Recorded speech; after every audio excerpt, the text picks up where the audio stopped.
¿Y si te dijera que todo lo que crees saber sobre Butch Cassidy y el salvaje oeste es una mentira bien contada, una versión para niños que oculta una verdad mucho más oscura y sangrienta? Olvida al ladrón encantador y al pistolero romántico que te ha vendido Hollywood. La verdadera historia del clan salvaje es un relato prohibido. Uno que fue deliberadamente borrado de los libros de historia porque revelaba un pacto tan macabro que haría que los hombres más duros de la frontera se estremecieran de terror. Hoy vamos a desenterrar ese secreto, vamos a contarte la historia que los poderosos no querían que supieras, la crónica de cómo un grupo de rebeldes no solo robaba bancos, sino que practicaba un ritual de supervivencia tan extremo que desafía la comprensión humana. Prepárate, porque después de escuchar esto nunca volverás a ver al salvaje oeste, ni a sus leyendas de la misma manera, y entenderás por qué el verdadero miedo no venía del cañón de una pistola, sino de lo que sucedía cuando las luces de la fogata se apagaban. Imagina por un momento a un joven llamado Robert Leroy Parker, un muchacho creciendo en el vasto y a menudo implacable oeste americano. No era un mal chico, de hecho, quienes lo conocieron en su juventud lo describían como alguien amable y con una sonrisa fácil, pero dentro de él crecía una semilla de descontento, una sensación de que el mundo no era justo. Veía a los grandes varones del ganado y a los magnates de ferrocarril acumular fortunas inmensas, mientras su familia y sus vecinos trabajaban hasta el agotamiento por meras migajas. Esta disparidad, esta brecha entre el sudor de los honestos y el oro de los poderosos, comenzó a forjar en su mente una filosofía muy particular, una que cuestionaba las mismas nociones de propiedad y ley. Él no veía justicia en un sistema que permitía que unos pocos tuvieran tanto a costa de que muchos no tuvieran casi nada. Este sentimiento no era solo una rebeldía adolescente, era una profunda convicción que se arraigaba en su alma, la convicción de que si las reglas del juego estaban amañadas, quizás la única forma de ganar era crear sus propias reglas, un pensamiento peligroso que pronto lo llevaría por un camino sin retorno, un camino que redefiniría su existencia. Esta filosofía en ciernes no se quedó solo en el plano de las ideas. Robert comenzó a sentir que la única respuesta a la opresión económica era tomar una porción del pastel por la fuerza, pero no de la gente común. O no, su código moral, aunque retorcido, era muy claro desde el principio. El objetivo serían los bancos que exprimían a los granjeros con préstamos imposibles y los trenes que transportaban las riquezas de hombres que él consideraba los verdaderos ladrones. Se convenció a sí mismo y a otros de que esto no era robar, era una forma de redistribución, un acto de equilibrio en un mundo desequilibrado. Piénsalo como un Robin Hood del salvaje oeste. Aunque la historia raramente es tan simple o romántica, él se veía a sí mismo como un justiciero, un campeón del hombre trabajador. Y esta autopercepción fue crucial para justificar los actos que estaba a punto de cometer. Esta mentalidad de mentor, de alguien que ha descifrado un secreto del universo, le permitía atraer a otros jóvenes desilusionados que veían en él no a un criminal, sino a un líder, un visionario que les ofrecía una alternativa a una vida de servidumbre silenciosa, la promesa de libertad y fortuna, aunque el precio fuera vivir al margen de la ley. La transición de Robert Parker, el joven de granja, a una figura del submundo no fue instantánea, fue una evolución alimentada por pequeñas injusticias y grandes sueños. Pasaba noches enteras bajo el cielo estrellado del oeste, no contando ovejas, sino trazando planes, imaginando escenarios, sopesando riesgos y recompensas. Hablaba con rancheros endeudados. Escuchaba historias de familias despojadas de sus tierras por un papel firmado en un banco lejano, y cada historia añadía más leña al fuego de su indignación. Empezó a estudiar los movimientos de los trenes de pago, los horarios de los bancos menos custodiados, no con la mente de un simple ladrón, sino con la de un estratega militar. Cada pieza de información era un arma, cada debilidad del sistema era una oportunidad. Se dio cuenta de que el poder de los magnates no residía en su fuerza física, sino en su control de la información y la logística, y decidió que usaría esas mismas herramientas en su contra, preparándose para su Primer gran golpe, un acto que no solo le daría dinero, sino también un nuevo nombre, una nueva identidad que resonaría a través de las llanuras como un trueno. El primer gran golpe no fue una decisión impulsiva, fue el resultado de meses de observación y planificación meticulosa, el momento en que la filosofía se convirtió en acción. Robert y un pequeño grupo de cómplices eligieron su objetivo, un banco que simbolizaba todo lo que él odiaba.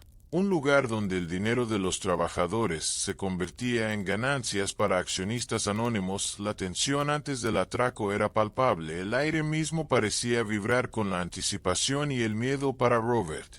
Sin embargo, era más que miedo, era una especie de trascendencia, el momento en que finalmente tomaría el control de su propio destino. La ejecución fue casi poética en su audacia. Entraron no como matones brutos, sino con una calma y una autoridad que desarmaron a los empleados más por la sorpresa que por la violencia. Se movían con una precisión ensayada. Cada uno sabía su papel a la perfección. Era un baile peligroso, una coreografía de riesgo y recompensa donde un solo paso en falso significaría la horca, pero en ese caos controlado, Robert se sintió más vivo que nunca, sintió que finalmente estaba haciendo lo que había nacido para hacer. Al salir del banco con las alforjas pesadas de dinero, algo cambió dentro de Robert Parker para siempre.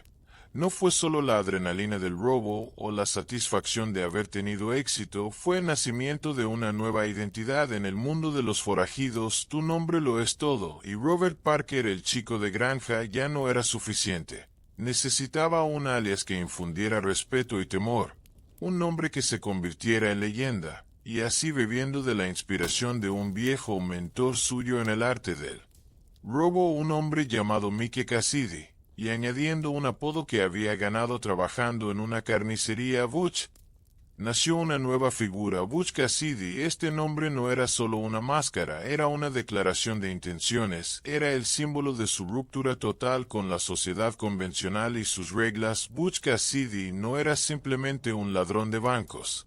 Era una idea, un fantasma que cabalgaba en la noche para atormentar a los poderosos. El dinero robado era importante, sí, pero el nombre, mito que comenzaba a tejerse a su alrededor, eso era el verdadero tesoro, porque un hombre puede ser atrapado y colgado, pero una leyenda puede vivir para siempre.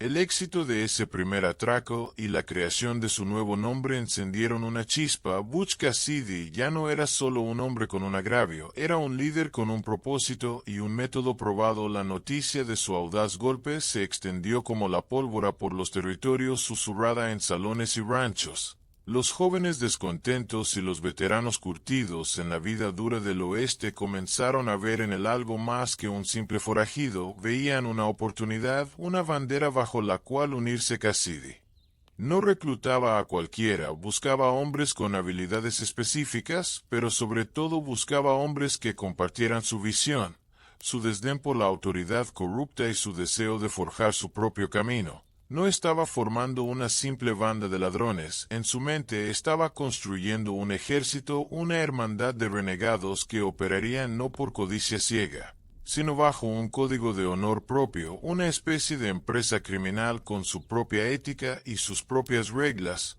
Así comenzó a sentar las bases de lo que se conocería como el Clan, una organización que desafiaría a los imperios del ferrocarril y la banca de una manera que nadie había imaginado posible. La formación del Clan Salvaje, o como muchos lo llamaban, la Wild Bunch, no fue un evento casual, fue un proceso de selección deliberado y estratégico orquestado por Butch Cassidy. Él entendía un principio fundamental que muchos líderes, tanto legítimos como ilegítimos, a menudo olvidan: la verdadera fuerza no reside en un solo individuo, sino en la sinergia de un equipo bien compenetrado. Butch viajó por todo el territorio, desde los escondites más remotos en las montañas hasta los salones más bulliciosos de las ciudades fronterizas, no buscando simplemente pistoleros, sino especialistas. Buscaba al mejor hombre con la dinamita, al jinete más rápido, al estratega más astuto y al negociador más carismático. Cada miembro del clan era una pieza de un rompecabezas complejo, y Butch era el maestro que sabía exactamente dónde encajaba cada pieza.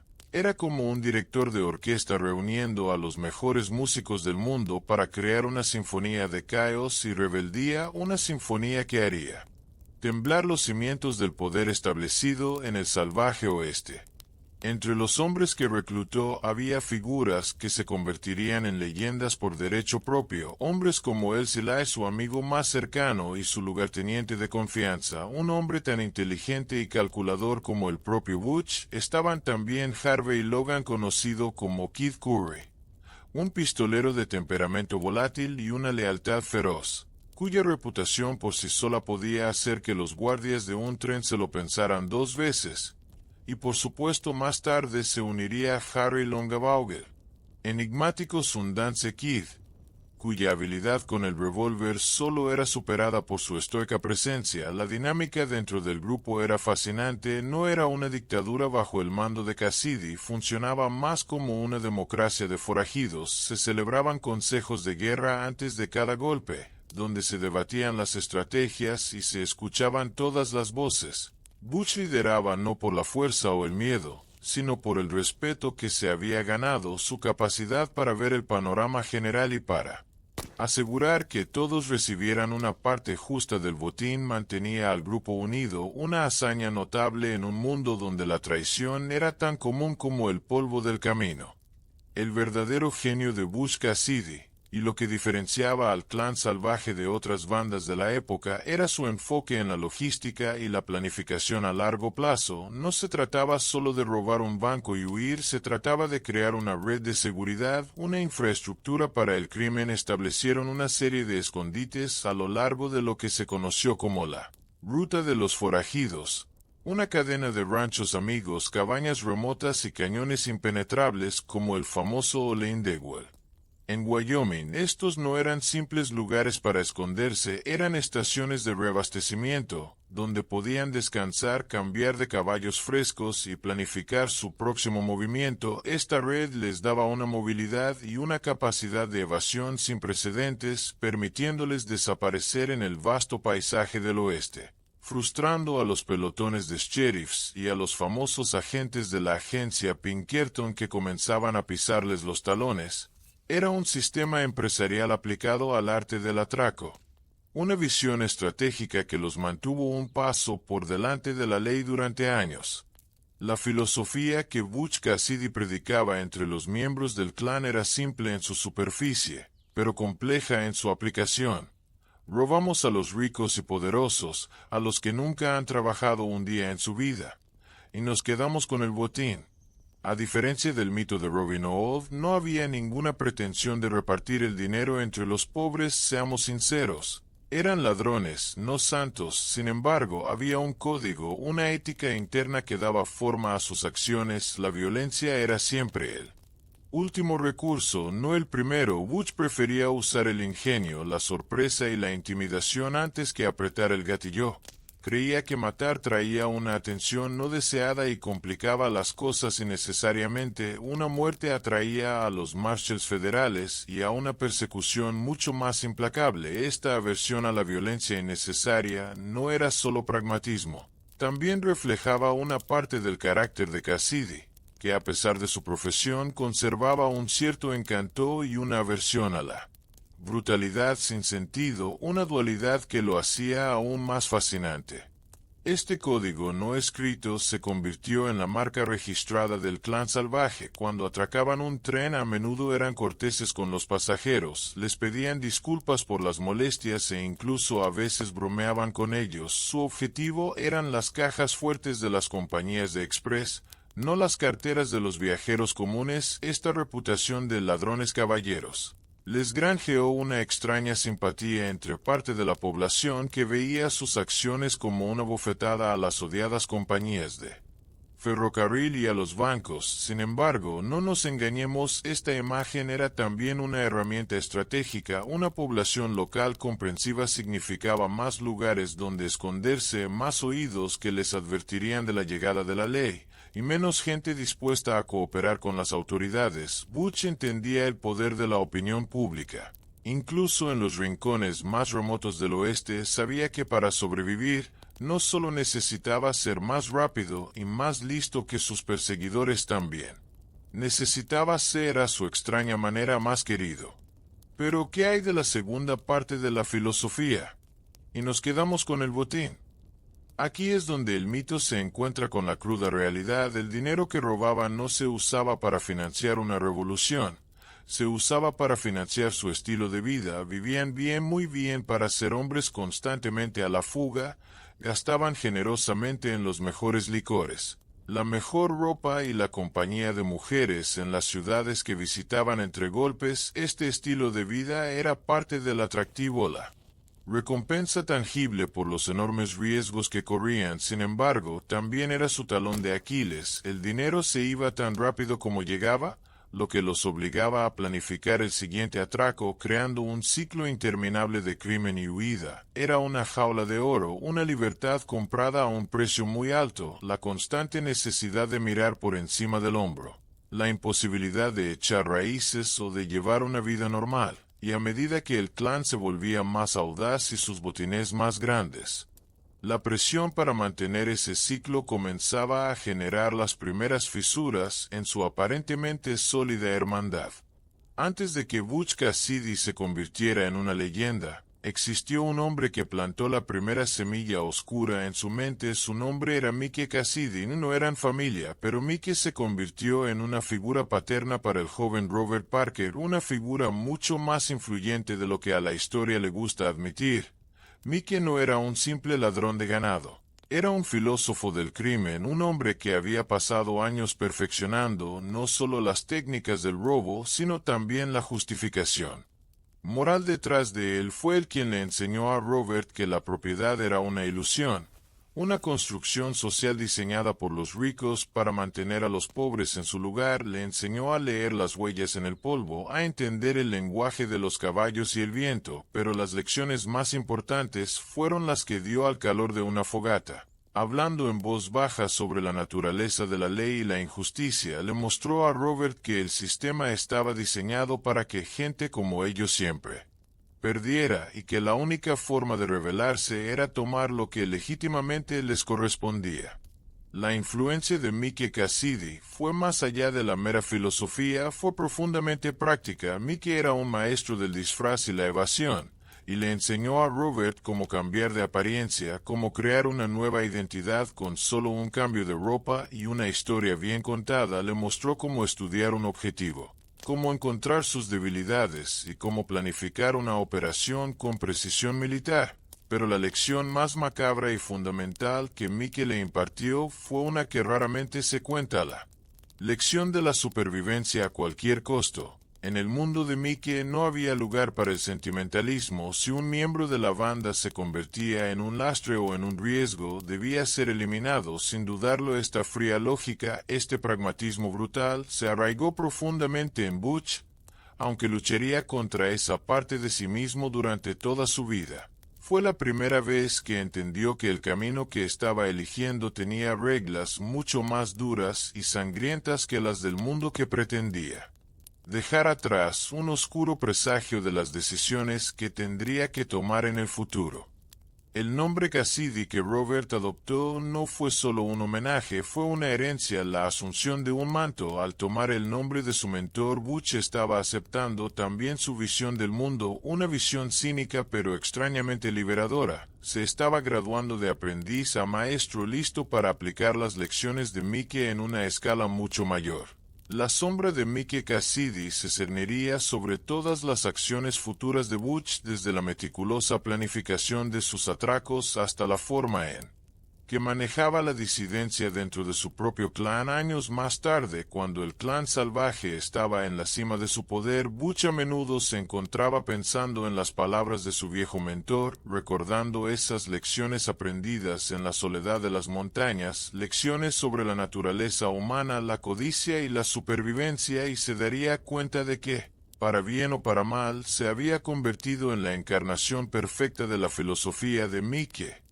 Un fantasma que había aprendido a robar no solo dinero, sino también las mismas reglas del juego, preparándolo para el que sería su primer gran concierto como solista.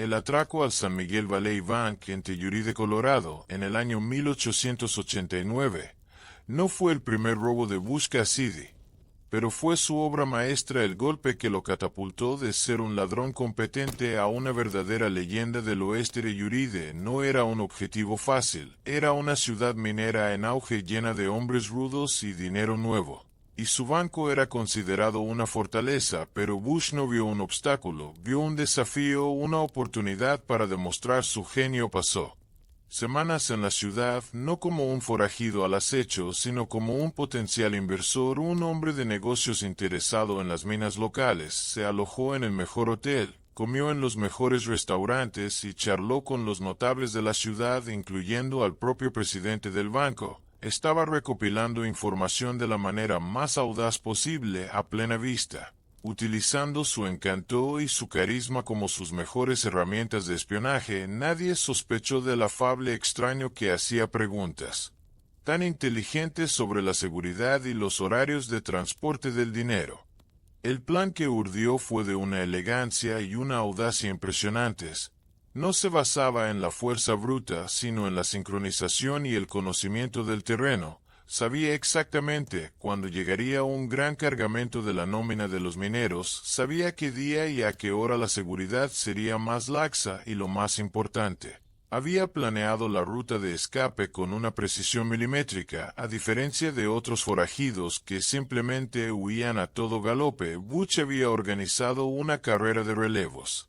Tenía caballos frescos y de primera calidad apostados en puntos estratégicos a lo largo de millas y millas de terreno accidentado. Esto significaba que mientras el pelotón de persecución agotaba a sus monturas tratando de seguirles el ritmo, Butch y sus cómplices podían cambiar a un caballo descansado y mantener una velocidad endiablada. Era una idea revolucionaria para la época, una aplicación de la logística militar al arte del robo que dejó a las autoridades completamente desconcertadas y humilladas, un verdadero jaque mate en el tablero de ajedrez del salvaje oeste.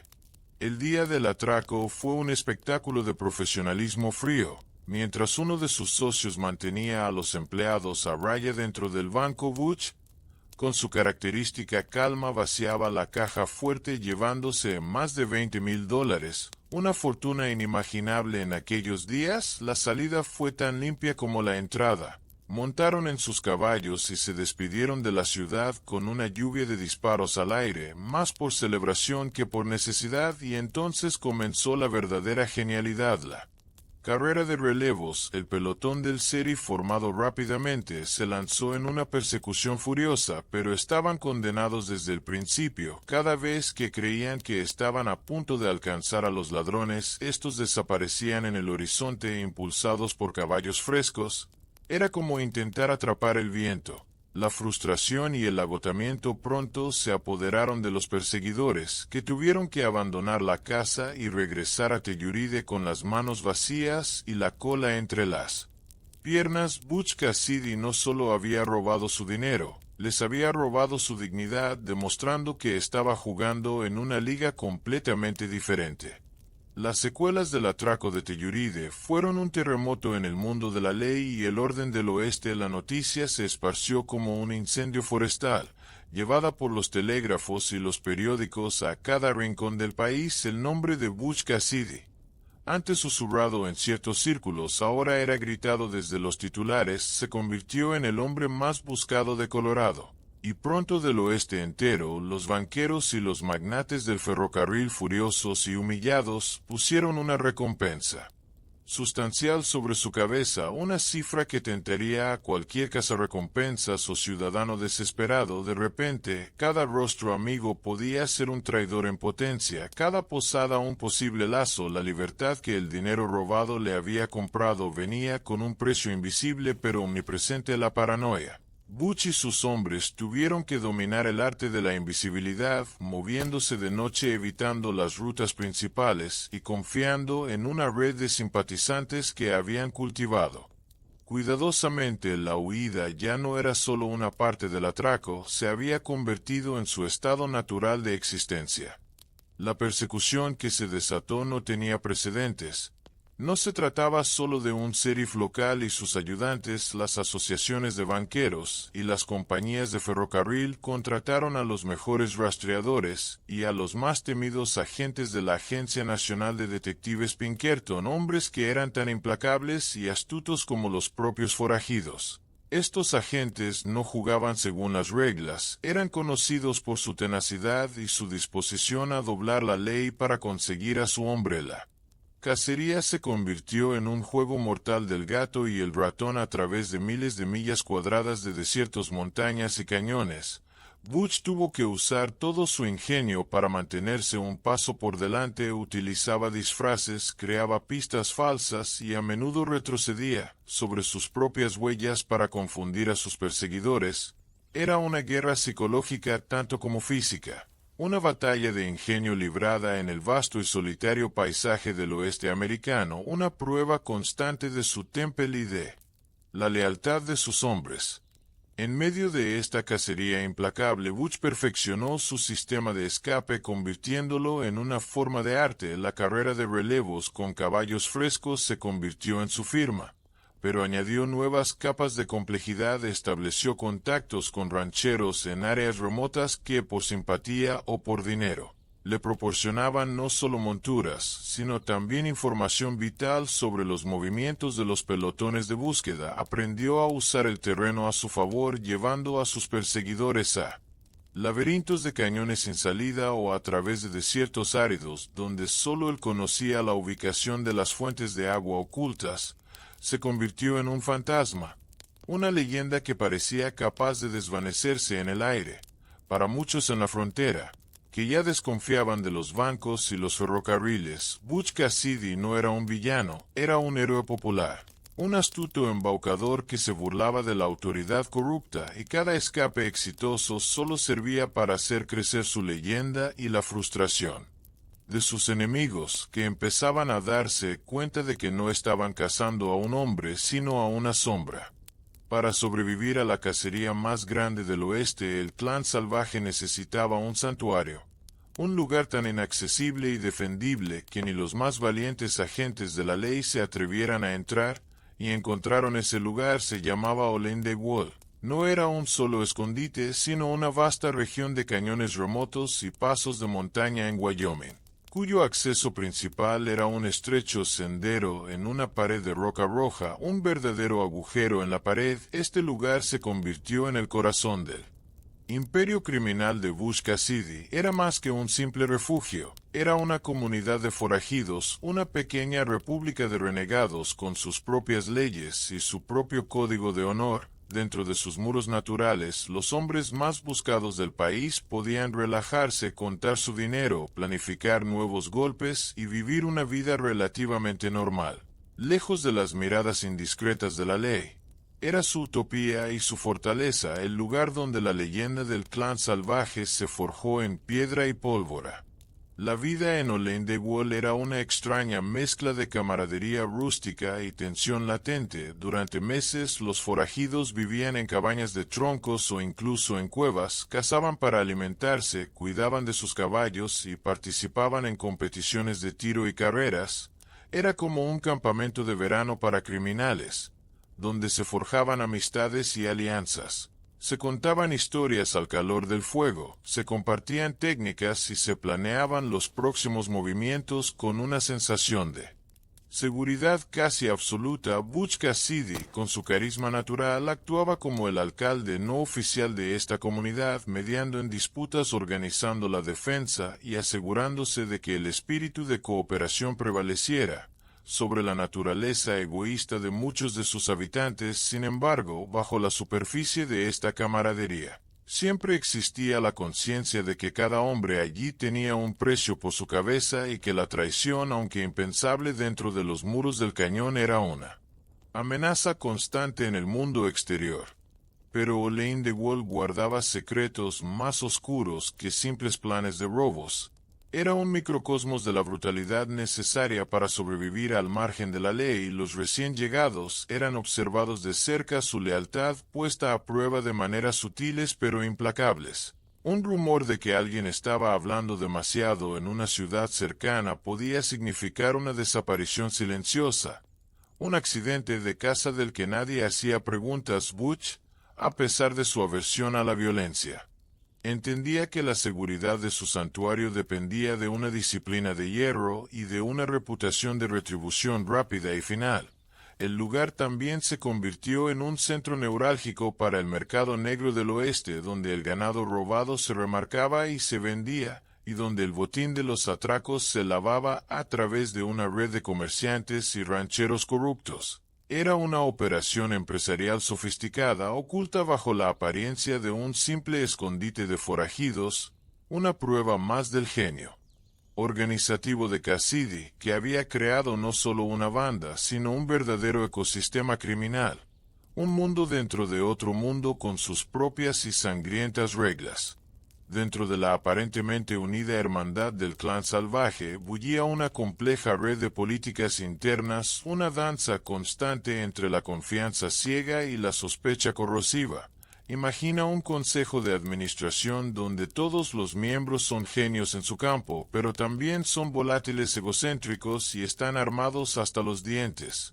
Esa era la realidad de las reuniones del clan. Butch Cassidy era el presidente de la junta, sin duda su visión y su carisma eran el pegamento que mantenía todo unido. Sin embargo, su liderazgo no era absoluto, tenía que navegar por las turbulentas aguas de las personalidades fuertes, como Harvey y Curry Logan, un hombre cuya lealtad era tan legendaria como su temperamento explosivo, un movimiento en falso, una decisión que Keith Curry percibiera como un desaire o una estupidez. Y la situación podía degenerar en un enfrentamiento a punta de pistola. Butch tenía que ser un diplomático tan hábil como un estratega, equilibrando los egos, repartiendo el botín de manera justa y asegurándose de que cada miembro se sintiera valorado y respetado. Era un trabajo agotador, un acto de malabarismo sobre un polvorín. La confianza era la moneda más valiosa en el clan y también la más frágil. Estos hombres confiaban sus vidas los unos a los otros durante los atracos, una confianza absoluta y necesaria para sobrevivir. Sin embargo, en los largos periodos de inactividad entre golpes, en la quietud de los escondites, la sospecha podía empezar a crecer como la mala hierba. Un comentario fuera de lugar, una visita secreta a una ciudad, una carta recibida de un familiar, cualquier cosa podía ser interpretada como una señal de debilidad o peor aún de traición. Las recompensas por sus cabezas eran cada vez mayores, y la tentación de vender a un compañero por una fortuna y un perdón era una posibilidad siempre presente. Butch era muy consciente de este peligro, por eso fomentaba un ambiente de transparencia, al menos en lo que respecta a los planes y al dinero. Y por eso era tan implacable con cualquier atisbo de deslealtad. Sabía que el clan no sería derrotado por los Pinkerton desde fuera, sino por él. Cáncer de la desconfianza desde dentro. Un ejemplo fascinante de esta política interna fue la gestión de los fondos. A diferencia de otras bandas que se repartían el botín inmediatamente y cada uno se las arreglaba por su cuenta, Butch a menudo actuaba como el banquero del clan.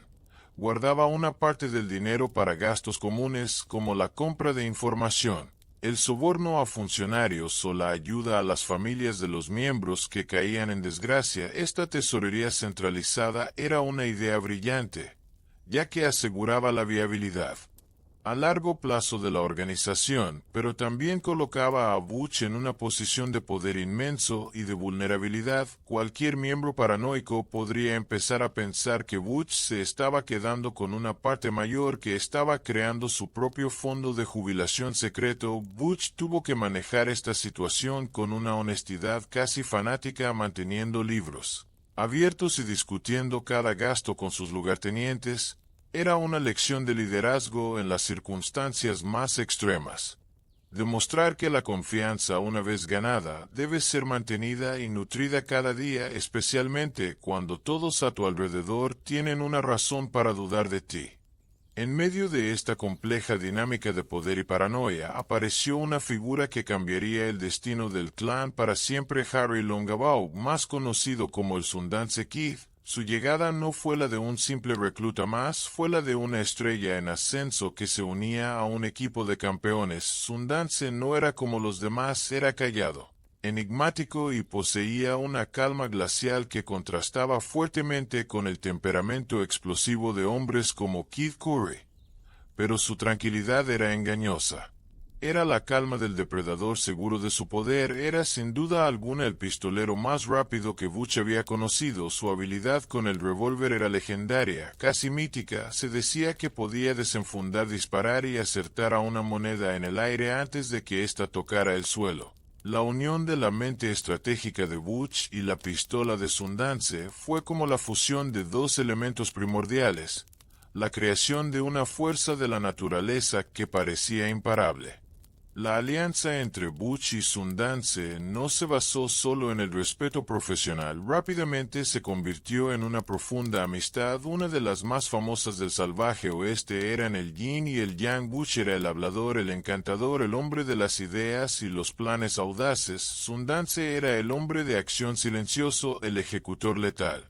El ancla que mantenía al clan con los pies en la tierra. Se complementaban a la perfección. Donde Butch podía ser demasiado optimista o confiado, Sundance aportaba una dosis de realismo cínico, donde Sundance podía ser demasiado directo o propenso a resolver las cosas con la violencia. Butch ofrecía una alternativa más sutil e ingeniosa. Juntos formaban un equipo de liderazgo formidable que consolidó el poder del clan salvaje y les permitió llevar a cabo sus golpes más audaces y lucrativos hasta la fecha. Era una asociación forjada en el fuego del peligro y cimentada por un respeto mutuo que trascendía su vida criminal. Sin embargo, esta alianza fatídica también plantó las semillas de la futura destrucción del clan. La llegada de Sundance y su innegable destreza crearon un nuevo centro de gravedad dentro del grupo. Algunos de los miembros más antiguos, acostumbrados a ser las principales estrellas, empezaron a sentir celos del recién llegado y de su estrecha relación con Butch. Además, la entrada en escena de Sundance coincidió con la aparición de otra figura que añadiría una nueva y peligrosa capa de complejidad a sus vidas, una mujer llamada Etta Place. La presencia de Etta, la enigmática y bella amante de Sundance, introdujo un elemento de romance y normalidad en su mundo de forajidos, pero también de vulnerabilidad. El clan ya no era solo una hermandad de hombres unidos por el crimen y la codicia, ahora había un lazo emocional, un triángulo amoroso no dicho entre Butch, Sundance y Etta, que complicaría sus decisiones y finalmente los llevaría a tomar el camino que sellaría su destino, un camino que los alejaría de las llanuras de Wyoming hacia un continente completamente nuevo y desconocido. La aparición de Etta Place en la vida del clan salvaje es uno de los mayores misterios del oeste americano. Nadie sabe a ciencia cierta de dónde vino, quién era realmente o cuáles eran sus verdaderas motivaciones. Era una mujer de una belleza y una elegancia sorprendentes, culta y refinada, que parecía completamente fuera de lugar en el rudo mundo de los forajidos. Se presentó como la amante de Sundance Kid, y su devoción por él parecía genuina, pero había algo en sus ojos, una inteligencia aguda y una calma insondable que sugería que era mucho más que una simple acompañante. Algunos historiadores han especulado que podría haber sido una prostituta de alto standing, una maestra de escuela descarriada o incluso una agente encubierta. La verdad es que nunca lo sabremos, y ese misterio es parte de su eterno encanto. Lo que sí sabemos es que su presencia cambió la dinámica del grupo de formas que nadie podría haber anticipado, introduciendo una variable impredecible en la ya volátil ecuación del clan. ¿Fue su relación con Sundance un amor verdadero o una alianza estratégica? La respuesta probablemente sea una mezcla de ambas. No hay duda de que existía un profundo afecto entre Etta y Sundance. Las pocas fotografías que existen de ellos juntos muestran una intimidad y una complicidad innegables. Sin embargo, Etta no era una damisela en apuros. Era una participante activa en la vida del clan. Se dice que era una excelente jinete y una tiradora competente, y su mente aguda a menudo contribuía a la planificación de los atracos, Butch Cassidy en particular quedó fascinado por ella. Veía en ETA un igual intelectual, alguien con quien podía hablar de cosas más allá de los caballos y las pistolas. Esta relación, un triángulo de respeto y afecto entre Butch Sundance y ETA, se convirtió en el núcleo emocional del clan, pero también fue una fuente de tensión. ¿Cómo encajaba una relación tan normal en un mundo tan anormal? ¿Era ETA un ancla que los conectaba a una posible vida pacífica o un peso que los hacía más vulnerables y fáciles de rastrear? La teoría más provocadora, y una que muchos libros de historia prefieren ignorar, es que Etta Place era la verdadera estratega en la sombra, la mente maestra detrás de algunos de los golpes más ingeniosos del clan. Piénsalo, una mujer inteligente y educada en un mundo de hombres rudos y a menudo impulsivos. ¿No sería el disfraz perfecto?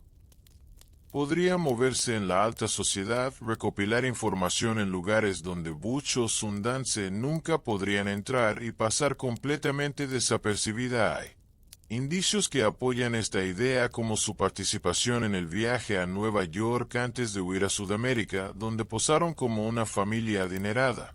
Un acto de audacia que requería una interpretación impecable. Quizás el amor por Sundance era real, pero también era una tapadera conveniente para su verdadera función dentro del clan.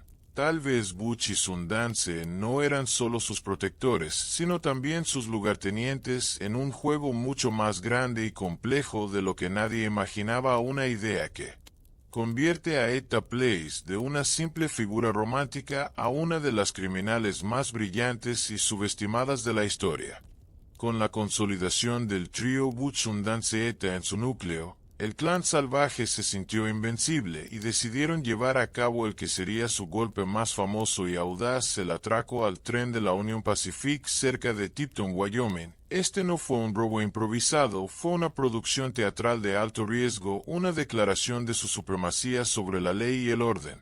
El objetivo no era solo el dinero, que sabían que sería abundante, sino el mensaje. Querían demostrar que podían atacar el corazón del poder corporativo de Estados Unidos, el ferrocarril, en cualquier momento y en cualquier lugar que eligieran, y salir impunes. La planificación fue meticulosa. Estudiaron los horarios de los trenes, las rutas de los guardias y, lo más importante, la estructura del vagón de correos que transportaba la caja fuerte.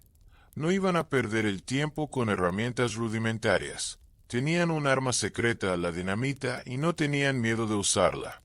La ejecución del atraco fue una sinfonía de caos controlado. El clan detuvo el tren en un tramo aislado de la vía, no con una barricada, sino desconectando uno de los rieles, una táctica que demostraba su sofisticación técnica. Los guardias del tren, superados en número y armamento, se rindieron rápidamente.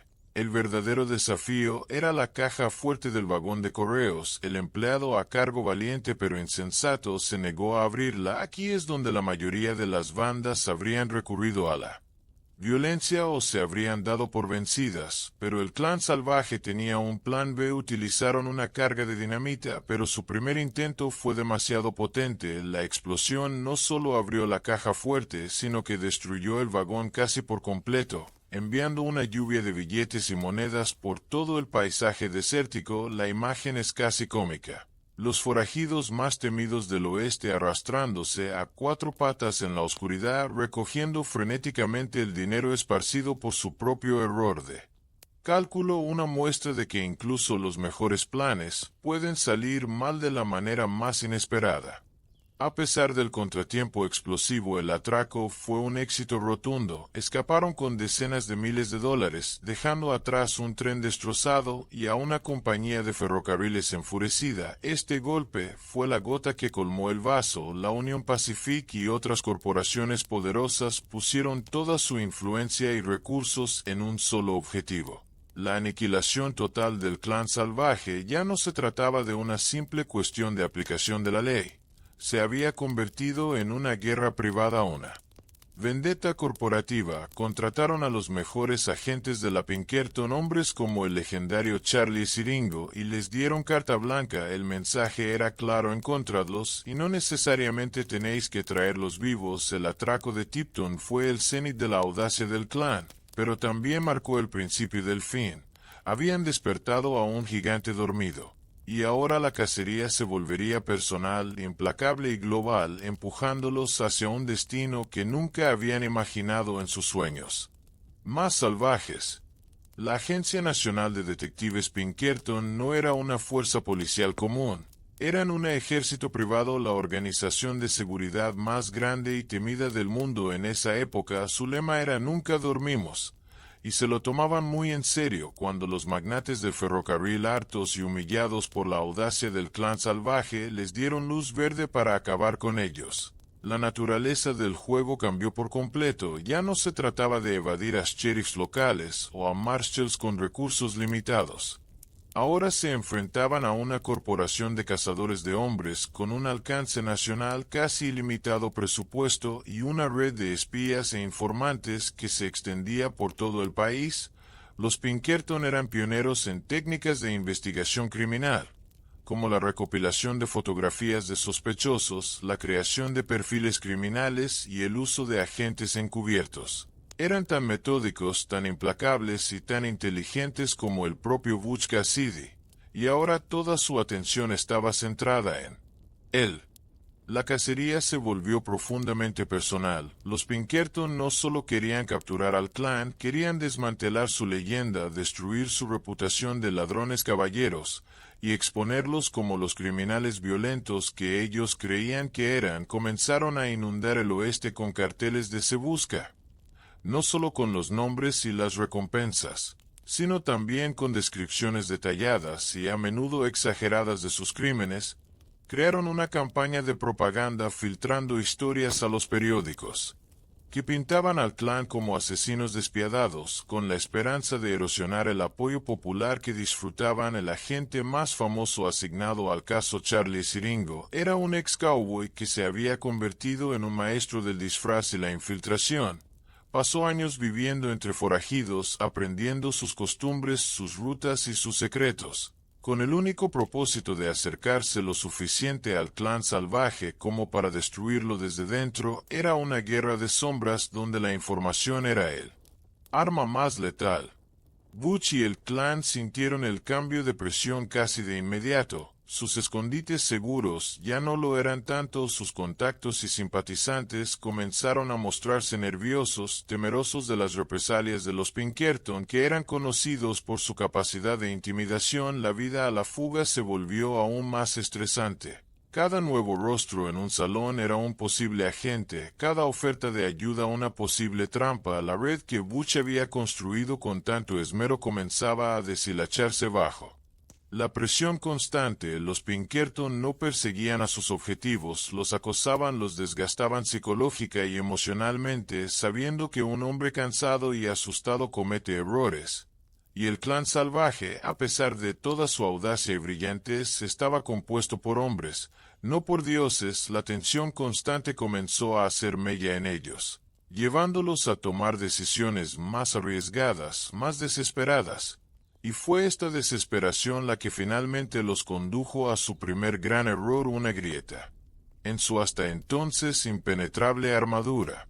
Incluso los mejores equipos tienen un mal día, y para el clan salvaje ese día llegó durante un intento de atraco a un banco en una pequeña ciudad. Los detalles exactos varían según las fuentes, pero el resultado fue el mismo, un fracaso humillante. Algo salió mal desde el principio. Tal vez la información era incorrecta, o la respuesta de los ciudadanos fue más rápida y violenta de lo esperado, o simplemente la suerte que siempre los había acompañado decidió tomarse un descanso. El atraco se convirtió en un caótico tiroteo en plena calle. Lejos de la precisión quirúrgica de sus operaciones anteriores, se vieron obligados a una retirada desordenada, dejando atrás parte del botín, y lo que es peor, dejando tras de sí un rastro de caos y evidencia que los Pinkerton no tardarían en explotar. Por primera vez, el invencible clan salvaje había sido derrotado, no por una fuerza abrumadora, sino por una combinación de mala planificación y mala suerte.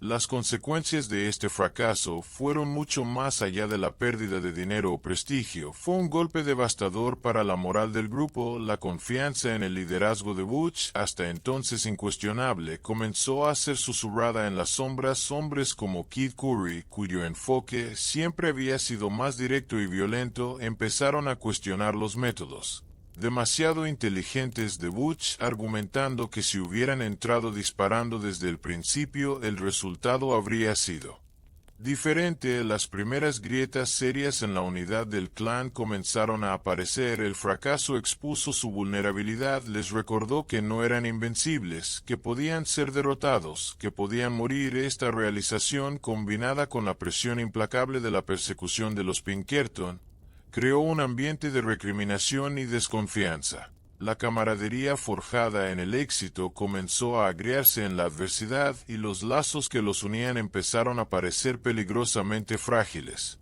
Butch Cassidy entendió la gravedad de la situación mejor que nadie. El fracaso no fue solo un error táctico, fue un síntoma de un problema más profundo. Se estaban volviendo predecibles, demasiado confiados, y sus enemigos cada vez eran más inteligentes y estaban mejor organizados. La presión estaba afectando su juicio y el de sus hombres. Se dio cuenta de que su tiempo en el oeste americano estaba llegando a su fin.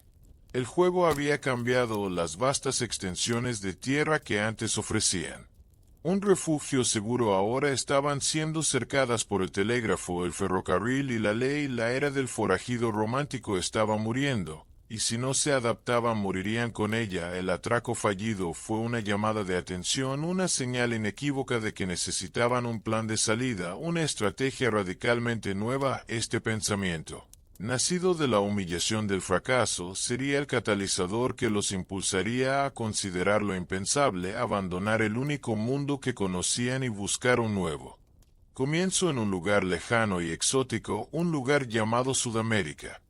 Imagina no poder dormir 2 noches seguidas en la misma cama. Imagina que cada crujido de una tabla del suelo, cada relincho de un caballo en la distancia, cada rostro desconocido en la calle, te provoca una descarga de adrenalina y miedo. Esta fue la realidad diaria para Butch Cassidy y su clan a medida que la cacería se intensificaba. El peso psicológico de ser constantemente cazado es algo que las historias románticas de forajidos a menudo pasan por alto. Es un tipo de tortura lenta y corrosiva, un desgaste constante del alma. La paranoia se convierte en tu única compañera. La libertad por la que tanto lucharon se había transformado en una prisión sin muros, donde cada amanecer traía consigo la posibilidad de la muerte o la captura. Este estado de alerta perpetuo agota los nervios, nubla el juicio y envenena las relaciones. La camaradería, que una vez fue su mayor fortaleza, comenzó a deshacerse bajo el peso de la sospecha mutua.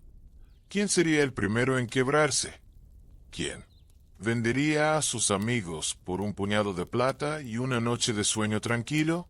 Butch, como líder, sentía este peso más que nadie. No solo era responsable de su propia supervivencia, sino de la de cada miembro de su clan. Cada decisión que tomaba, desde la elección de un escondite hasta la ruta de un viaje, podía significar la diferencia entre la vida y la muerte para sus hombres. Esta responsabilidad era una carga aplastante.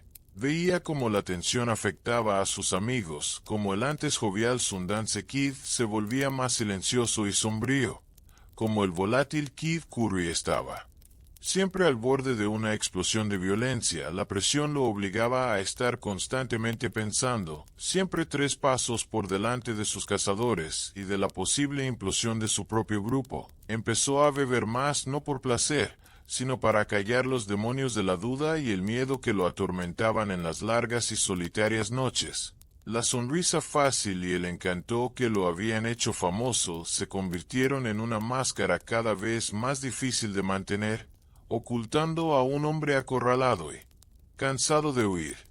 Este desgaste psicológico tuvo consecuencias prácticas en sus operaciones. Empezaron a cometer errores impensables en sus días de gloria.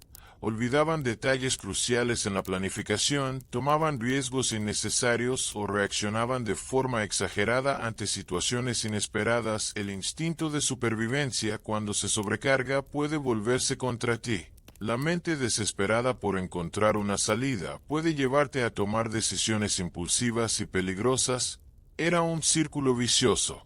La presión los llevaba a cometer errores, los errores aumentaban la presión y la persecución, y así sucesivamente. El clan salvaje, la máquina de atracos perfectamente engrasada, estaba empezando a oxidarse desde dentro, carcomida no por las balas de los Pinkerton, sino por el ácido invisible del miedo y el agotamiento. Se estaban convirtiendo en su peor enemigo.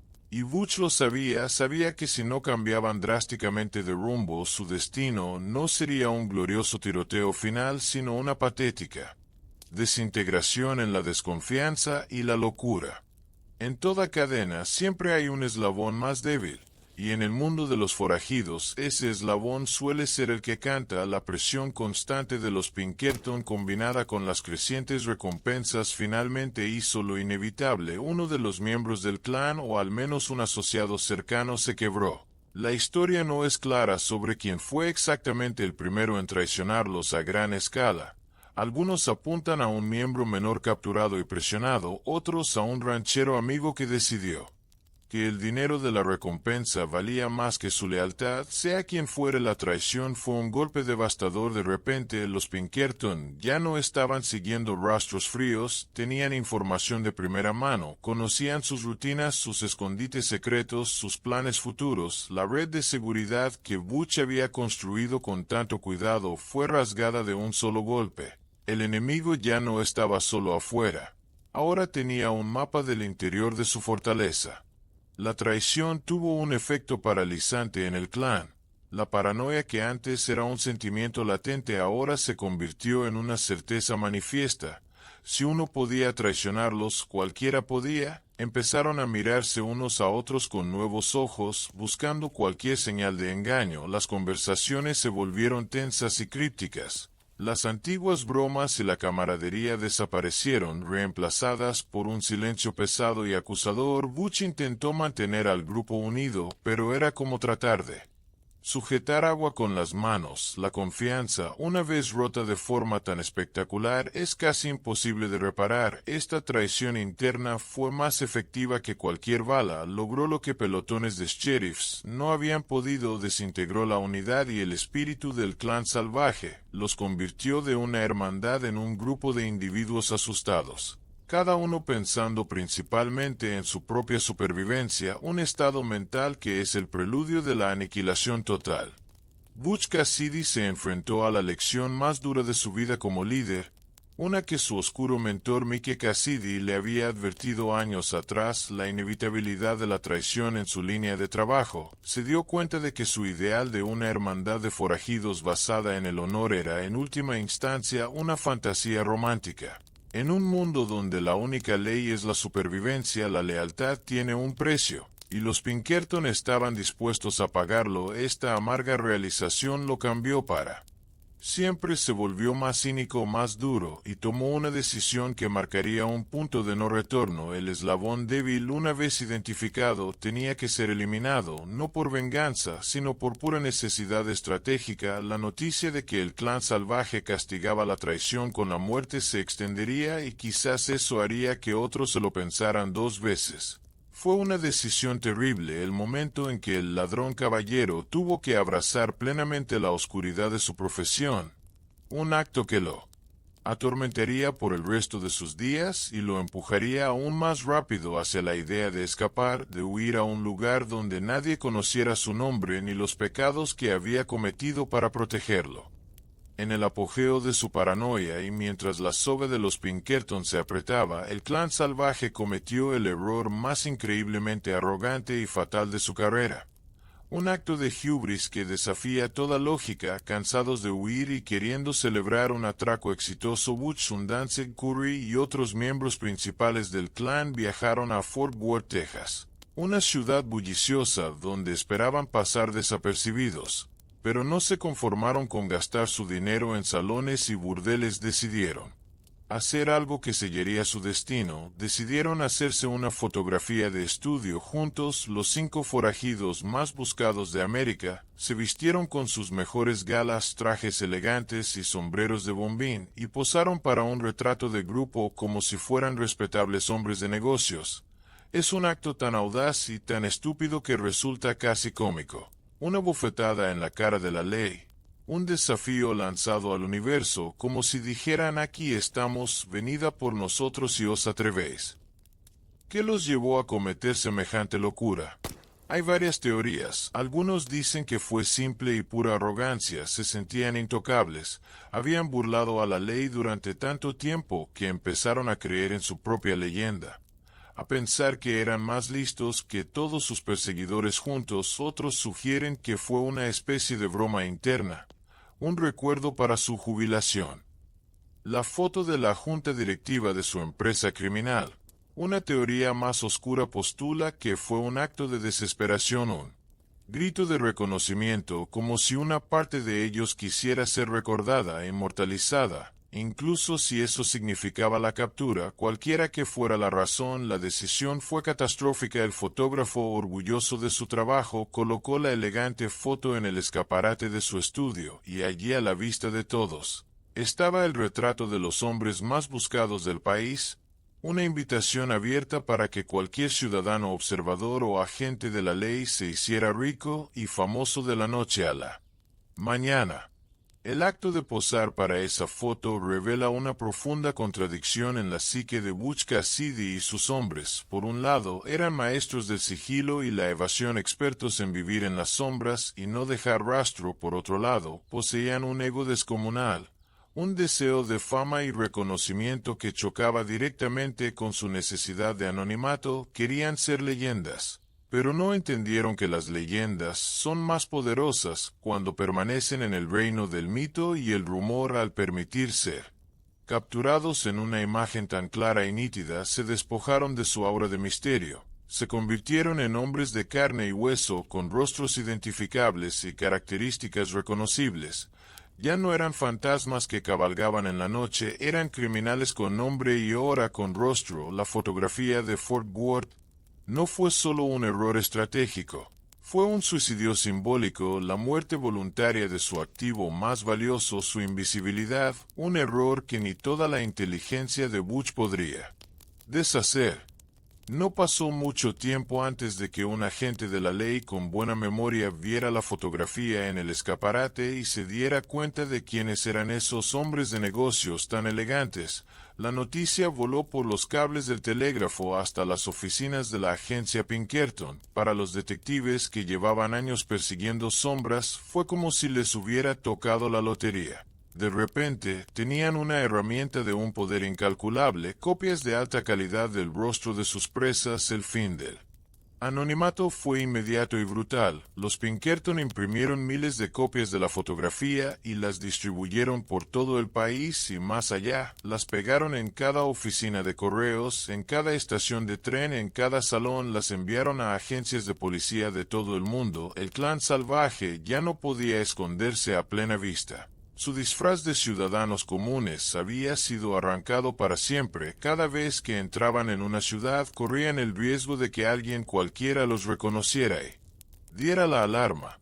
Las consecuencias prácticas fueron devastadoras. La red de simpatizantes del clan comenzó a desmoronarse rápidamente. Un ranchero podría estar dispuesto a dar refugio a un forajido anónimo, pero era mucho más arriesgado ayudar a un hombre cuyo rostro estaba pegado en la pared de la oficina del sheriff local. Los miembros del clan se vieron obligados a permanecer en sus escondites más remotos, aislados y cada vez más desesperados. La vida de lujos y gastos generosos en las ciudades se acabó. Ahora eran verdaderos parias, casados y sin lugar seguro a donde ir. La fotografía se convirtió en su maldición, un recordatorio constante de su estupidez y su arrogancia. Cada copia era un clavo más en el ataúd de su vida como forajidos en el oeste americano. Un testimonio silencioso de cómo un solo momento de vanidad puede destruir años de cuidadosa planificación. Para Butch y Sundance, la fotografía fue la señal definitiva de que el juego había terminado. No había forma de dar marcha atrás. No podían cambiar sus rostros. Se dieron cuenta de que su leyenda, que tanto habían cultivado, se había convertido en su propia trampa. La fama que anhelaban ahora era el instrumento de su probable destrucción.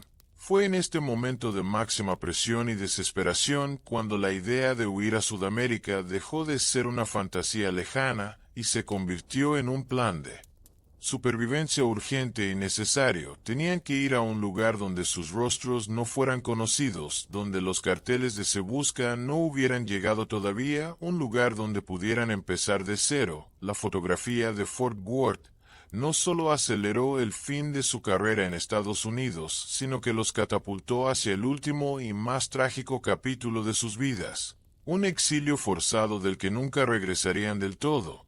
Un viaje hacia lo desconocido impulsado por un error inolvidable. La decisión de huir a Sudamérica no fue una rendición, fue un movimiento estratégico, la última jugada audaz en una partida de ajedrez que estaban a punto de perder. Butch Cassidy, siempre el visionario, vio que el oeste americano se estaba encogiendo, la frontera que les había dado cobijo y oportunidades se estaba civilizando a un ritmo vertiginoso. Con la expansión del ferrocarril, el telégrafo y la ley, permanecer en Estados Unidos significaba una muerte segura o una vida en prisión.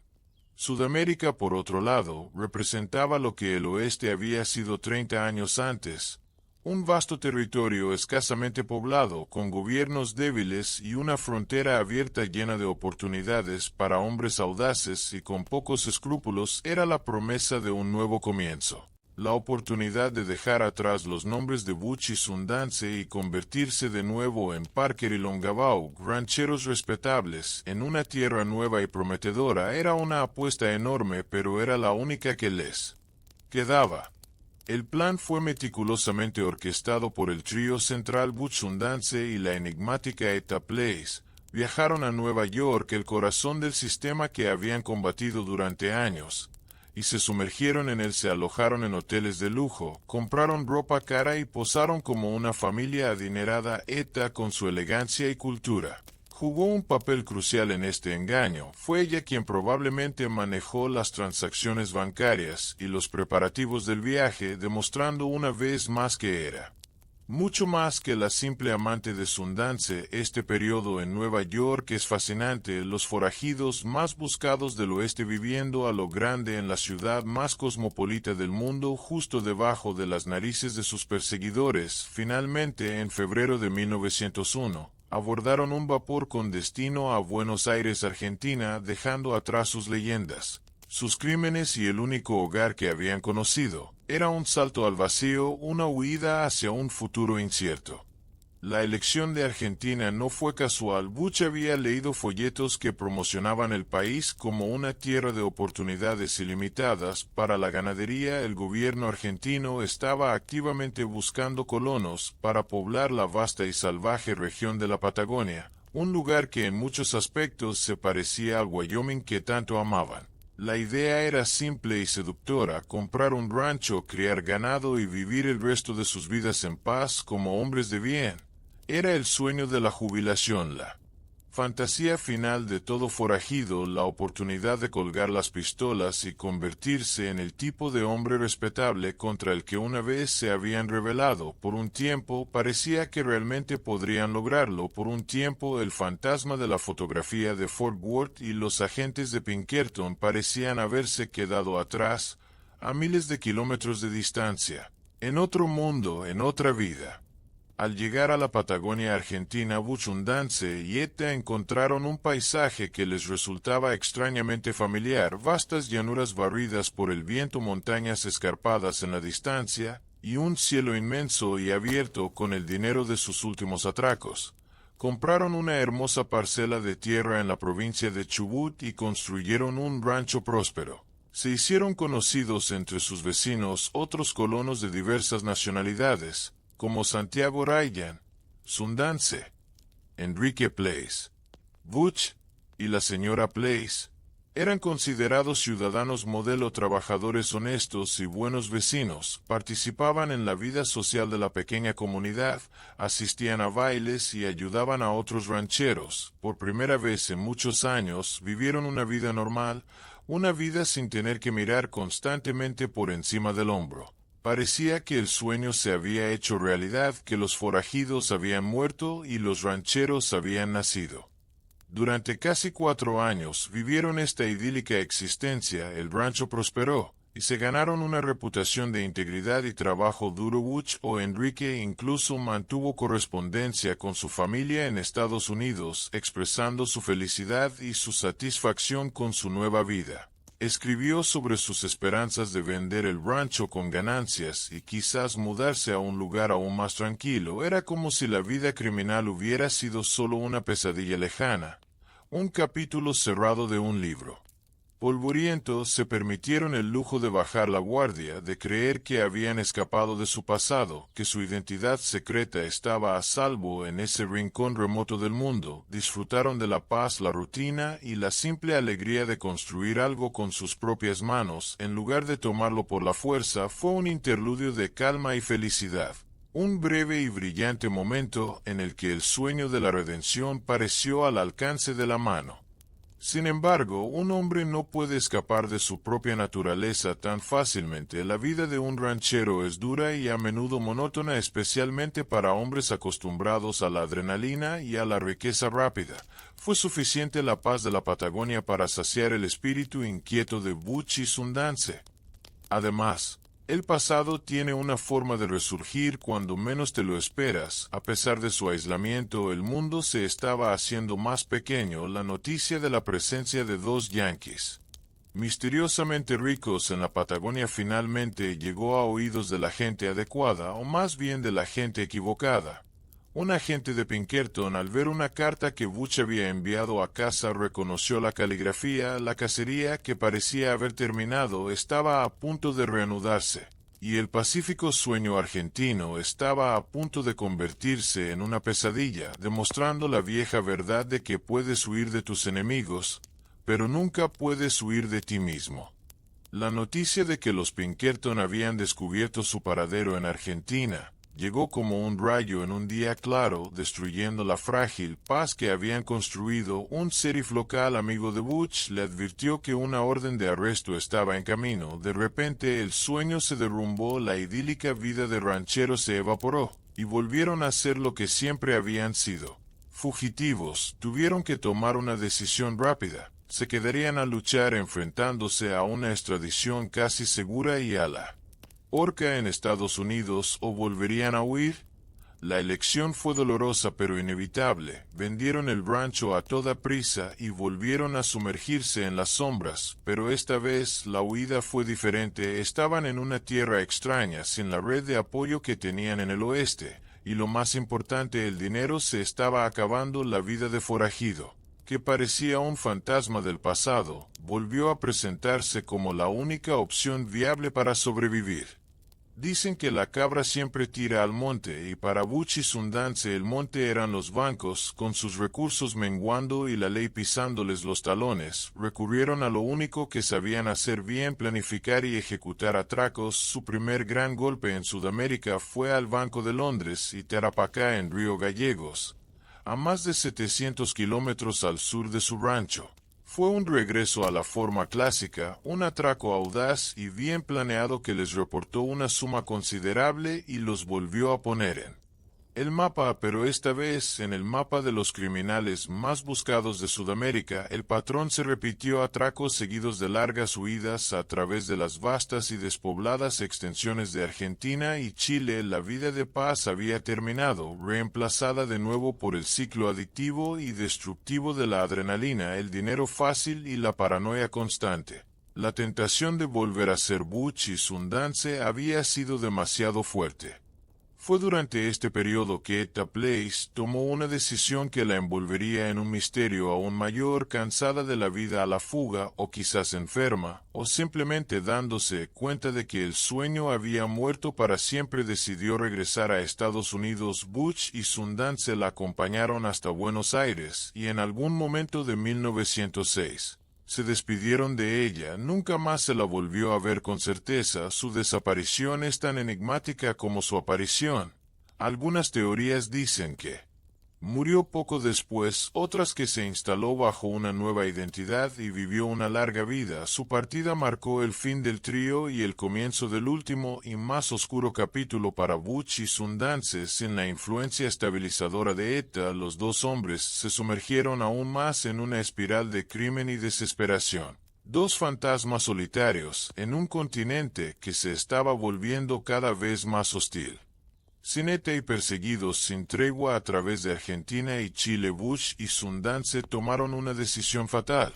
Se adentraron en Bolivia. Bolivia en 1908 era uno de los países más pobres, corruptos e inestables de Sudamérica, un lugar sin ley donde pensaron que podrían desaparecer por completo. Consiguieron trabajo como guardias de una caravana minera. Una ironía amarga para hombres que habían pasado sus vidas robando precisamente ese tipo de transportes.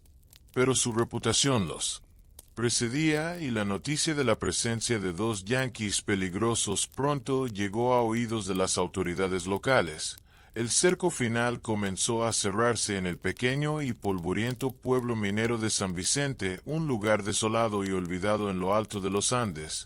No había a dónde huir, estaban atrapados a más de 4.000 metros de altura en el fin del mundo, rodeados de enemigos y con el peso de toda una vida de crímenes sobre sus hombros. La historia de lo que sucedió exactamente en San Vicente es confusa, una mezcla de informes oficiales, rumores y leyendas. Lo que parece claro es que Butch y Sundance, usando los alias de Maxwell y Brown, habían robado la nómina de una compañía minera.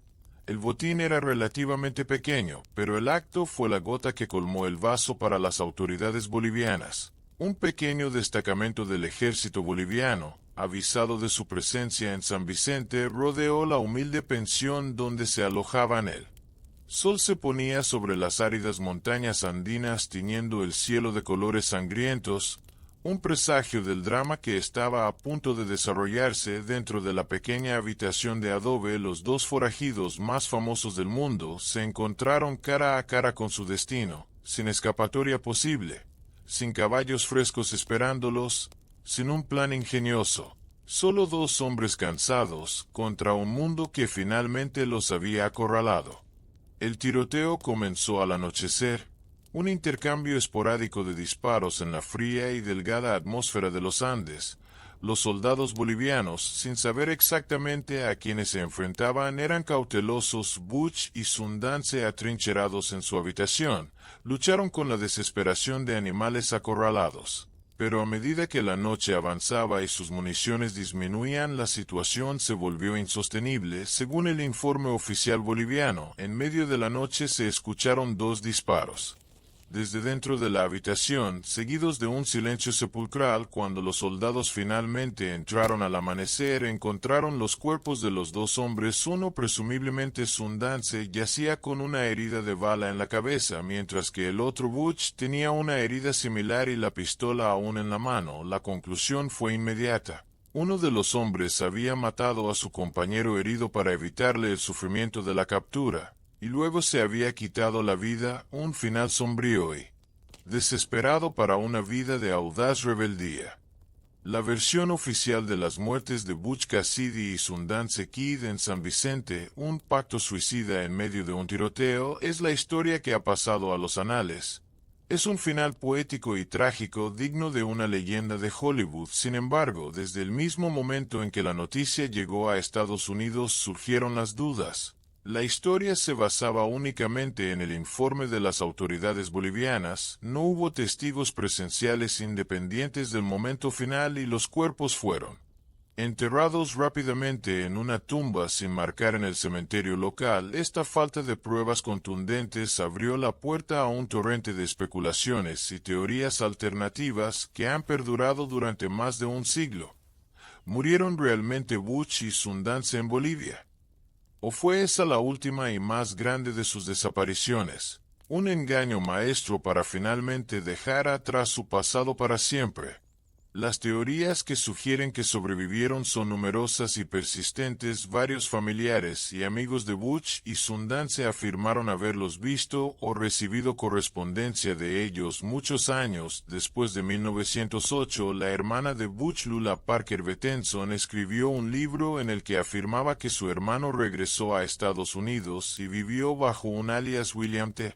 Phillips en el noroeste del Pacífico, muriendo de causas naturales en la década de 1930. Hay historias similares sobre Sundance, quien supuestamente regresó para buscar a Etta Place. Las pruebas para estas afirmaciones son circunstanciales y a menudo contradictorias. Fotografías borrosas, anécdotas de segunda mano, manuscritos de dudosa procedencia. Sin embargo, la idea es tan seductora, la imagen de los viejos forajidos viviendo en un tranquilo anonimato, que muchas personas eligen creerla. Es un final mucho más satisfactorio que la sombría realidad de una muerte solitaria en un pueblo polvoriento.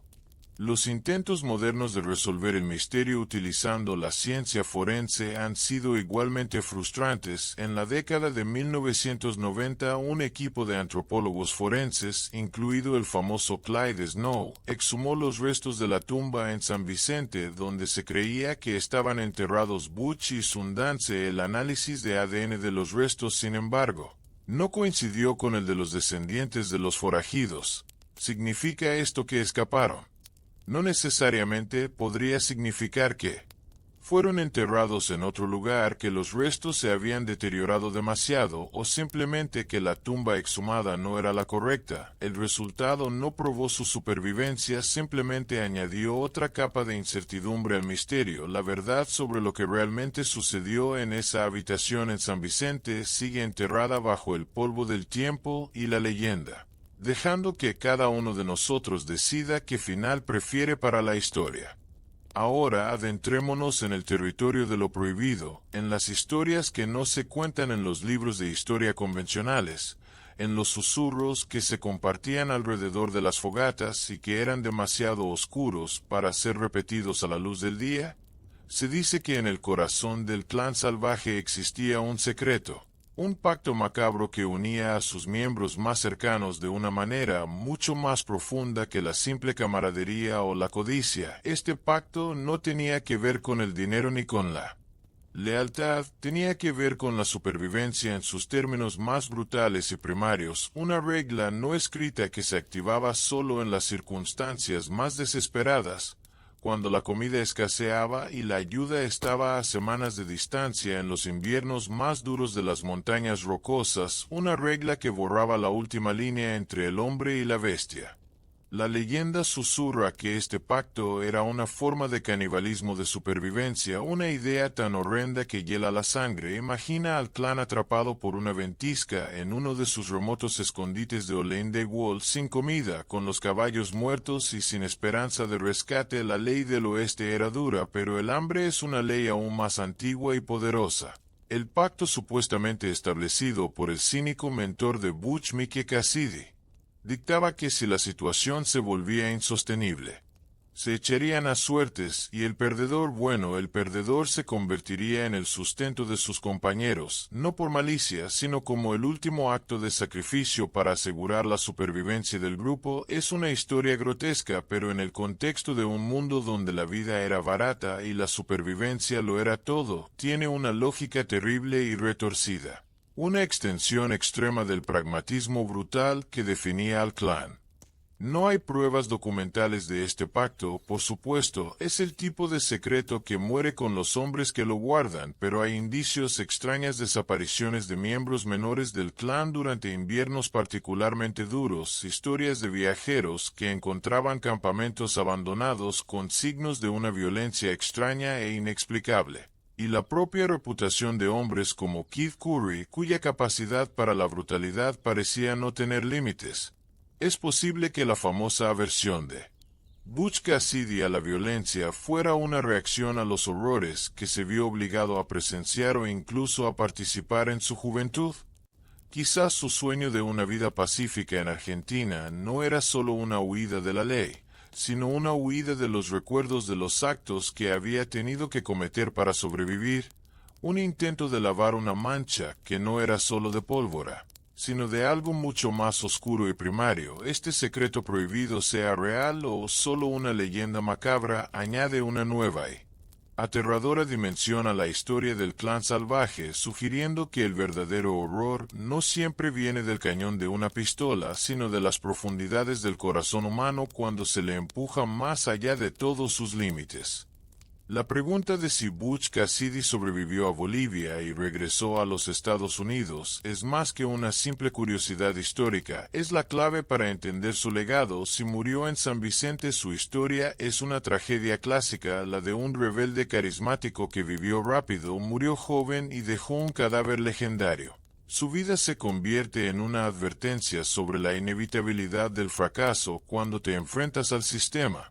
Pero si sobrevivió, si logró el engaño final y vivió una vida larga y anónima, su historia se transforma por completo. Ya no es una tragedia, es un triunfo del ingenio sobre la fuerza bruta. La victoria definitiva del individuo contra el sistema se convierte en la encarnación del forajido que no solo robó el dinero, sino que robó su propia vida de las garras de la ley y la reescribió según sus propias reglas. Este es el legado que su hermana Lula y otros creyentes han defendido ferozmente, el de Butch Cassidy como el maestro de la supervivencia, el hombre que venció al juego. El caso de William Phillips, el hombre de Spokane, Washington, que muchos creen que era el verdadero Butch Cassidy, es fascinante. Phillips apareció en la escena a principios del siglo XX con un pasado misterioso y una sorprendente cantidad de conocimientos sobre el clan salvaje. Escribió un manuscrito titulado El bandido invencible, una biografía novelada de Butch Cassidy que contenía detalles que, según algunos, solo un miembro del círculo íntimo podría conocer. Las fotografías de Phillips en su vejez muestran un parecido asombroso con el Butch Cassidy de la fotografía de Fort Worth, envejecido y más pesado, pero con los mismos ojos penetrantes y la misma sonrisa torcida. Sus amigos y familiares contaron historias de cómo Phillips a veces dejaba escapar detalles de su vida anterior, hablando con nostalgia de sus días a caballo y de sus viejos socios. ¿Era un impostor inteligente y un buen narrador, o era el verdadero artículo, un fantasma del salvaje oeste escondido a plena vista? La persistencia de esta leyenda de supervivencia dice mucho sobre nuestro deseo colectivo de que los rebeldes ganen. No queremos que nuestros héroes, incluso los antihéroes, mueran de forma patética en un tiroteo olvidado en un país lejano. Queremos que sean más listos, más astutos, que tengan la última palabra. La historia de Butch Cassidy como William T. Phillips nos da exactamente eso, nos da un final donde el forajido no solo envejece, sino que encuentra una especie de paz reflexionando sobre su vida de aventuras desde la seguridad de un hogar suburbano. Es el último acto de rebeldía. No morir como un criminal, sino vivir como un hombre común, habiendo probado ambos lados de la vida y eligiendo la tranquilidad al final. Es una narrativa poderosa porque sugiere que la redención, o al menos la supervivencia a largo plazo, es posible incluso para aquellos que han vivido más allá de los límites de la ley. Una idea esperanzadora que mantiene viva la leyenda de una manera que una tumba en Bolivia nunca podría. Más allá de los debates sobre su muerte o supervivencia, la historia del clan salvaje nos deja una lección eterna y agridulce sobre el verdadero costo de la vida de forajido. La imagen romántica del rebelde a caballo, libre como el viento y tomando de los ricos, es solo eso, una imagen, una fina capa de barniz sobre una realidad mucho más dura y sombría. La verdad es que fue una vida de miedo constante, de paranoia corrosiva, de amistades rotas por la desconfianza y la traición. Fue una vida de desarraigo, sin la posibilidad de echar raíces, de construir una familia o de disfrutar de los simples placeres de una existencia normal. Cada dólar robado venía con el peso añadido de otra noche sin dormir, otro amigo perdido, otro paso hacia un final violento y solitario. Es una lección crucial que a menudo se pierde en la glorificación de estas figuras. La libertad absoluta es una ilusión, y la que ellos persiguieron resultó ser la peor de las prisiones. Pensemos en lo que realmente perdieron. Butch Cassidy era un hombre de una inteligencia y un carisma excepcionales, Un líder nato y un estratega brillante, en otro contexto, podría haber sido un exitoso hombre de negocios, un líder militar o un político influyente. Sundance Kid era un hombre de una lealtad y una valentía inquebrantables. Con una calma bajo presión que muchos generales envidiarían, malgastaron sus inmensos talentos en una guerra perdida contra la sociedad, una guerra que les dio breves momentos de emoción y riqueza, pero que finalmente les robó todo lo que de verdad importa: la paz mental, la comunidad, el amor duradero y la oportunidad de dejar un legado positivo. Su historia no es una celebración del crimen, sino una tragedia sobre el potencial desperdiciado, un recordatorio de que una vida construida sobre la destrucción, sin importar cuán justificada pueda parecer, inevitablemente se consume a sí misma. Al final, el clan salvaje no fue derrotado por los Pinkerton ni por el ejército boliviano, fueron derrotados por el tiempo, fueron anacronismos, hombres del siglo XIX tratando de sobrevivir en un siglo XX que ya no tenía lugar para ellos. Su historia es la del fin de una era, el último canto del cisne del salvaje oeste. Y la lección para nosotros, en nuestro mundo moderno, es profunda. Nos enseña sobre la seductora mentira del atajo, la falsa promesa del éxito sin esfuerzo. Nos muestra que cada elección tiene un costo, y que una vida al margen de la comunidad y de la contribución es, en última instancia, una vida vacía. La leyenda de Butch Cassidy perdura no porque fuera un gran ladrón, sino porque su historia nos obliga a confrontar estas verdades eternas sobre la ambición, la lealtad, la libertad y el verdadero significado de una vida bien vivida. Un eco que resuena mucho después de que el último disparo se desvaneciera en las montañas. Ahora que conoces la verdad, la historia completa y sin censura del clan salvaje, la pregunta ya no es sobre ellos, es sobre ti. ¿Qué harás con este conocimiento? ¿Seguirás aceptando las versiones simplificadas que te dan? ¿O empezarás a cuestionar la historia, a buscar las verdades ocultas detrás de cada leyenda? La vida de Butch Cassidy, más allá de los robos y los pactos oscuros, es una lección sobre las consecuencias de nuestras elecciones y la naturaleza de la verdadera libertad. ¿Estás viviendo tu propia leyenda o estás atrapado en una jaula, aunque sea una de oro? ¿Qué pactos, quizás no tan macabros pero igual de limitantes, has hecho en tu propia vida por miedo o por comodidad? Es hora de dejar de ser un espectador de tu propia existencia. Aplica la audacia de Butch, pero a un propósito constructivo. Desafía tus propios límites y reescribe tu historia. El verdadero tesoro no está en una caja fuerte, está en una vida vivida con propósito y sin arrepentimientos para seguir descubriendo las verdades ocultas que pueden transformar tu mentalidad y tu vida. Suscríbete a este canal y activa las notificaciones. El próximo secreto que desvelemos podría ser el que cambie tu destino para siempre.